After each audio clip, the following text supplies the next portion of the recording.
Hello students, so today we will discuss about fundamental rights and directive principle of state policy. So today we will discuss about fundamental rights and directive principle in BRI. So let's start with fundamental rights. The Indian Constitution has given some rights to the citizens. In legal language they are called fundamental rights. Indian constitution के जो makers हैं उन्होंने कुछ rights grant किए हैं हम Indian citizens को, and in legal language हम उन राइट्स को फंडामेंटल राइट्स कहते हैं. 6 fundamental rights have been given to the citizens in the constitution. Indian constitution में हमें टोटल 6 राइट्स जो हैं वो ग्रांट किए गए हैं. In third part from Article 12 to 35 of Indian Constitution, fundamental rights are included. ये जो फंडामेंटल राइट्स है, ये जो कॉन्स्टिट्यूशन का पार्ट थर्ड है, उसमें आर्टिकल 12 से लेकर आर्टिकल 35 तक जो है इंक्लूडेड है. So 6 fundamental rights are, the very first is right to equality. Right to equality मतलब समानता का अधिकार. राइट टू फ्रीडम आज़ादी का अधिकार. राइट अगेंस्ट एक्सप्लोटेशन, शोषण के विरुद्ध जो हम शोषण के विरोध में बोल सकते हैं, उसके विरोध में खड़े हो सकते हैं, वो वाला right. Right to freedom of religion, हमें किसी भी धर्म को अपनाने का पूरा हक है. कल्चरल एंड एजुकेशनल राइट, हमें अपने कल्चर को आगे प्रमोट करने का पूरा राइट है, हमें एजुकेशन का पूरा राइट है. राइट टू कॉन्स्टिट्यूशनल रेमेडीज़, हमें अपने राइट्स को बचाने का पूरा अधिकार है. So let's start with right to equality. Indian society suffer from different types of inequalities from centuries. Indian society जो है वो बहुत तरह की असमानताओं से जो है सफ़र करती आ रही है, जूझती आ रही है सेंचुरी से, सदियों से. इसमें जो मेन है, अब हमने देखा है कई ऐसे इंसिडेंट है हिस्ट्री में जिसमें हमने देखा है कि बहुत तरह की इनइक्वालिटी होती है on basis of caste, creed, gender, religion. So the makers of constitution give top priority to the right to equality. इसीलिए जो कॉन्स्टिट्यूशन के मेकर्स हैं उन्होंने राइट टू इक्वालिटी, समानता के अधिकार को सबसे टॉप प्रायोरिटी दी है. सो अब इसकी क्वालिटीज़ क्या है वो हम पढ़ेंगे. The first quality is equality before law. कानून के आगे सभी इक्वल हैं. All are equal before law. No discrimination can be made on grounds of religion, race, caste, colour and gender. कानून के आगे हम सभी इक्वल हैं. कानून के आगे कोई भी ऊपर या नीचे, अमीर गरीब कुछ भी नहीं है. किसी भी तरह की डिस्क्रिमिनेशन रिलीजन के बेसिस पर, रेस के बेसिस पर, कास्ट के बेसिस पर, कलर और जेंडर, किसी भी बेसिस पर कोई भी डिस्क्रिमिनेशन नहीं की जा सकती. हम सभी कानून के आगे एक हैं. Equal opportunities will be given to all while giving employment. किसी भी तरह की नौकरी, किसी भी तरह की जॉब देते वक्त हमें इक्वल अपॉर्चुनिटीज़ मिलनी चाहिए irrespective of our caste, our religion, our gender. So the first is no person shall be punished for the same offence more than once. कोई भी पर्सन एक अपराध के लिए एक से ज़्यादा बार जो है पनिश नहीं किया जा सकता. किसी को सिर्फ एक बार सज़ा दी सकती है एक अपराध की, एक ही अपराध के लिए उसे बार बार पनिश नहीं किया जा सकता. Article 21 provides that no one shall be deprived of his life or personal liberty except according to procedure established by law. इस आर्टिकल 21 हमें क्या कहता है कि कोई भी इंसान जो अपनी पर्सनल लिबर्टी से बांझा, मतलब कि उसे ऐसा कुछ भी नहीं हो सकता कि उससे उसकी पर्सनल लिबर्टी नहीं मिले. उसे पूरा हक है अपनी पर्सनल लिबर्टी को एंजॉय करने का, except according to the procedure of law established. पर जो उसकी पर्सनल लिबर्टी है वो लॉ का प्रोसीजर है उसके अंदर ही होनी चाहिए. कुछ भी उसे ऐसा नहीं करना चाहिए जो लॉ के अगेंस्ट हो. Next one is check on discrimination. So right to, हमें इक्वालिटी का जो हक मिला है उसके सेकंड जो है उसमें है राइट चेक्स ऑन डिस्क्रिमिनेशन. कि जो डिस्क्रिमिनेशन हो रही है, जो उसके ऊपर एक चेक पुट करना, जो भेदभाव हो रहा है. The constitution shall not make any discrimination on basis of caste, colour, creed, place of birth and gender. जो कॉन्स्टिट्यूशन है या कोई गवर्नमेंट है वो किसी भी बेसिस पर किसी के साथ भी कोई भी डिस्क्रिमिनेशन नहीं कर सकती, चाहे उसकी कास्ट के बेसिस पर, चाहे उसके कलर के बेसिस पर, चाहे उसकी क्रीड के बेसिस पर, चाहे उसकी बर्थ प्लेस और या जेंडर. किसी भी बेसिस पर किसी भी किसान के साथ किसी भी तरह की डिस्क्रिमिनेशन नहीं की जा सकती. All shall be allowed to enter public places built with the aid of government. हर एक इंसान को हक है पब्लिक प्लेसेस में एंटर करने का, जो कि गवर्नमेंट की हेल्प से बनी हुई है. Next one is equal opportunities. Equal opportunities shall be granted to all while giving employment और any job.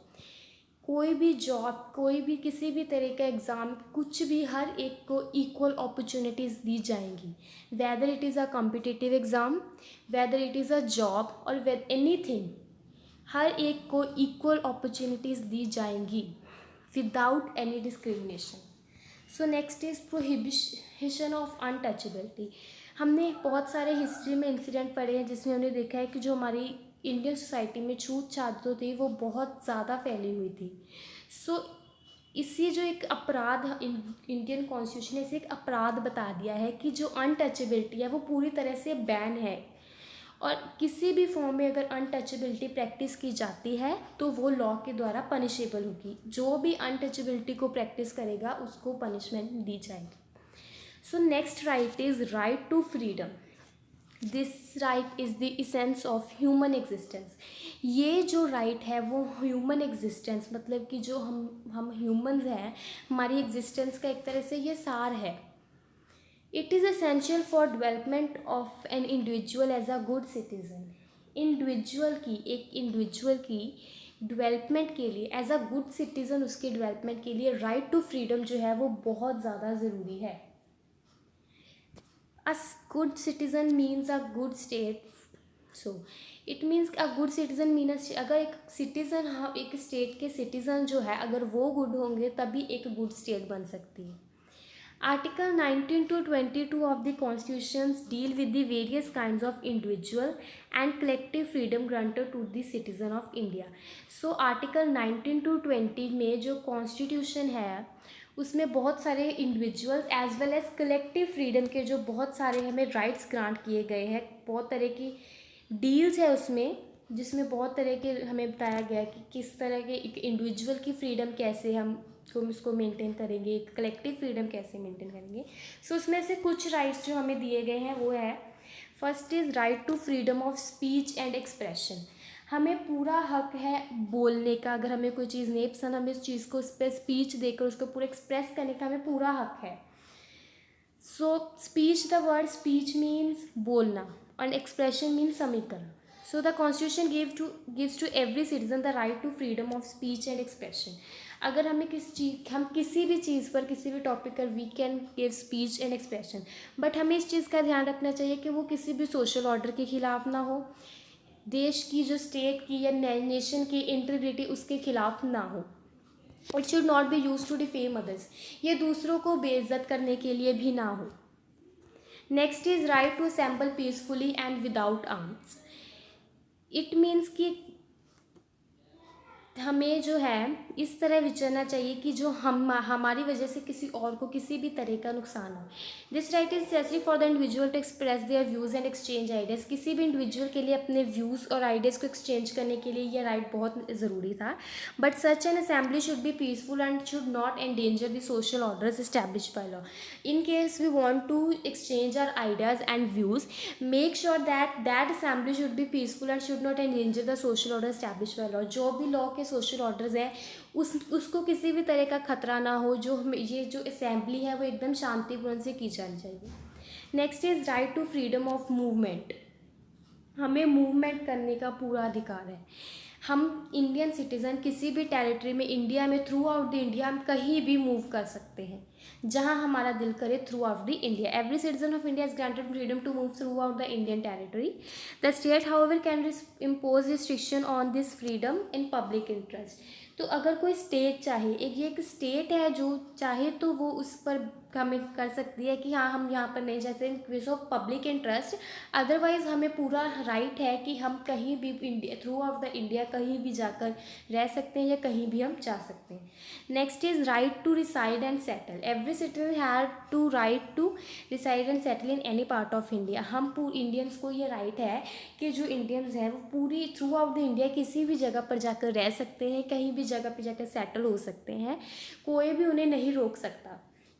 Next is right to practice any profession, हमें पूरा हक है कि हम अपनी पसंद के किसी भी प्रोफेशन को अडॉप्ट कर सकते हैं। Every citizen has a right to practice any profession और carry out any occupation trade और बिजनेस। इसमें गवर्नमेंट हमें किसी भी तरह का कुछ नहीं रोक सकती, ना ही वो हमें किसी तरह की रोक टोक लगा सकती है। जिस तरह का प्रोफेशन, जो ऑक्यूपेशन, जो ट्रेड, जो बिजनेस हम कैरी करना चाहते हैं, हम वो कर सकते हैं। So the next third right is right against exploitation. In ancient India society, many poor person, women and child suffer from and many types of exploitation. So ancient India में जो गरीब लोग थे, जो वुमेन थी, जो बच्चे थे, उन्होंने बहुत तरह के शोषण को फेस किया है। This constitution of India puts the ban on such exploitation. इस तरह के जो शोषण पे जो इंडियन कॉन्स्टिट्यूशन ने बैन, इंडियन कॉन्स्टिट्यूशन में बैन है कि बच्चों पर, लेडीज़ पर या किसी भी गरीब इंसान पर किसी भी तरह का शोषण नहीं किया जा सकता, ये बैन है। अगर इस सोचिए प्रैक्टिस किया जाता है किसी भी फॉर्म में, किसी के भी द्वारा, तो वो जो है लॉ के द्वारा पनिशेबल होगा। So first is our constitution seeks to ban traffic in human life. तो हमारे कॉन्स्टिट्यूशन ने क्या किया है कि जो हमें ह्यूमन बींग्स में जो है जो ट्रैफिक है, उसके सबसे पहले तो उसे एक रोक लगाने की कोशिश की, एक मांग की है कि इस ट्रैफिक को बैन किया जाए। Worker must be paid adequate wages for their labours. Workers को जितनी भी उन्होंने काम किया है उसके लिए एडुकेट, जितना काम किया है उसके अनुसार उनको पैसे दिए जाएंगे। The constitution therefore declares force labour the crime punishable by law. अगर फोर्स लेबर हो जाती है, किसी से भी धक्के से काम करवाया जाता है, तो उसको एक क्राइम कंसिडर किया जाता है। Next one is child under 14 year of age cannot be employed on any dangerous job like factories and in mines. Children जो भी 14 ईयर्स से कम एज के हैं, उनको किसी भी डेंजरस जॉब लाइक फैक्ट्रीज और कोल माइंस या किसी भी माइन में जॉब नहीं दी जाएगी, उन्हें वहाँ काम नहीं करवाया जाएगा। The provision have been inserted to prevent the greedy employers for exploiting the children. ऐसे कई इंतज़ाम किए गए हैं जिससे ये जो एम्प्लॉयज़ होते हैं, जो बच्चों का शोषण करते हैं, उनको उनसे बचाया जाए। इस तरह के जो प्रोविजंस हैं वो कॉन्स्टिट्यूशन में किए गए हैं। The fourth is right to constitutional remedies. The right to constitutional remedies is most important fundamental right. ये सबसे इम्पॉर्टेंट फंडामेंटल राइट्स है, क्योंकि ये जो राइट है हम सिटीजन्स के बाकी के जो राइट है उनको प्रोटेक्ट करता है। This right protects other right of the citizens.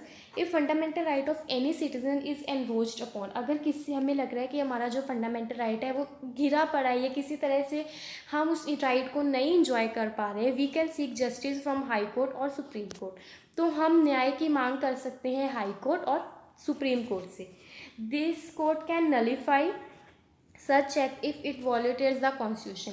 तो कई बार जो सुप्रीम कोर्ट और हाई कोर्ट है वो रद्द भी कर सकते हैं ऐसे एक्ट्स को, अगर वो कॉन्स्टिट्यूशन को किसी भी तरह से वॉलेट करते हैं। The high court and supreme court can save the right of citizen by issuing writs. तो हाई कोर्ट है हमारे जो राइट्स को सेव भी कर सकती है। And the right to constitutional remedies can however be suspended by central government in case of national emergency. अगर तो वो हमारे जो right in case of national emergency, government जो है वो इन सबको डिसमिस भी कर सकती है। So next is cultural and educational right. The Indian Constitution guarantees that every community has full freedom to preserve its own language, script and culture and run its own institution। हर एक society को, हर एक community को Indian constitution ने ये right दिया गया है कि वो अपनी लैंग्वेज, अपनी स्क्रिप्ट, अपने कल्चर को बचा सके, उन्हें प्रिजर्व कर रख सके और अपने इंस्टीट्यूशन जो है वो चला सके। The children of all communities and region shall be admitted in the government institution. हर एक रिलीजन के, हर एक कम्युनिटी के, हर एक लैंग्वेज बोलने वाले बच्चों को गवर्नमेंट इंस्टीट्यूशन में जो है एडमिट किया जाएगा और नॉन गवर्नमेंटल इंस्टीट्यूशन में भी एडमिट किया जाएगा that are aided by the government, जो गवर्नमेंट की हेल्प से चलते हैं। कोई भी उन्हें गवर्नमेंट स्कूल में जो है एडमिट होने से नहीं रोक सकता। No one can be denied to any education institution run by the government simply on ground of religion, caste और क्रीड। किसी भी बेसिस पे किसी भी बच्चों को नहीं रोका जा सकता कि वो किसी government as well as non governmental institution aided by government जो है वहाँ पे एडमिशन लेने से या एडमिट होने से कोई भी नहीं रोक सकता। Next is right to freedom of religion. Religion की फ्रीडम। The Indian citizen are free to adopt और लीव एनी रिलीजन। हम इंडियन सिटीजन्स को पूरा राइट है, हम किसी भी रिलीजन को अडॉप्ट कर सकते हैं, किसी भी रिलीजन को छोड़ सकते हैं। They can form religious institutions and run them. हम किसी भी रिलीजियस इंस्टीट्यूशन को फॉर्म कर सकते हैं, हम किसी भी रिलीजियस इंस्टीट्यूशन को चला सकते हैं। No citizen can be force to get education related to any particular religion in a government institution और any institution getting financial aid from the government. हमारे इंडिया में हम किसी भी स्टूडेंट को फोर्स नहीं कर सकते या किसी भी सिटीज़न को नहीं फोर्स कर सकते कि वो किसी स्पेसिफिक रिलीजन की या किसी पर्टिकुलर रिलीजन की नॉलेज ले या उसकी पढ़ाई करें। मेनली उन इंस्टीट्यूशंस में जो गवर्नमेंटल इंस्टीट्यूशन है एज वेल एज वो इंस्टीट्यूशन जो गवर्नमेंट की हेल्प से चलते हैं। No citizen can be force to pay tax impose on him in interest of any religion. कोई भी सिटीज़न जो है, कोई किसी भी तरह का रिलीजन के इंटरेस्ट पर जो हमसे टैक्स लिया गया है वो नहीं पे करेगा। उस किसी भी तरह की कोई भी उससे ज़बरदस्ती नहीं की जाएगी कि उसे ये टैक्स पे करना है। So this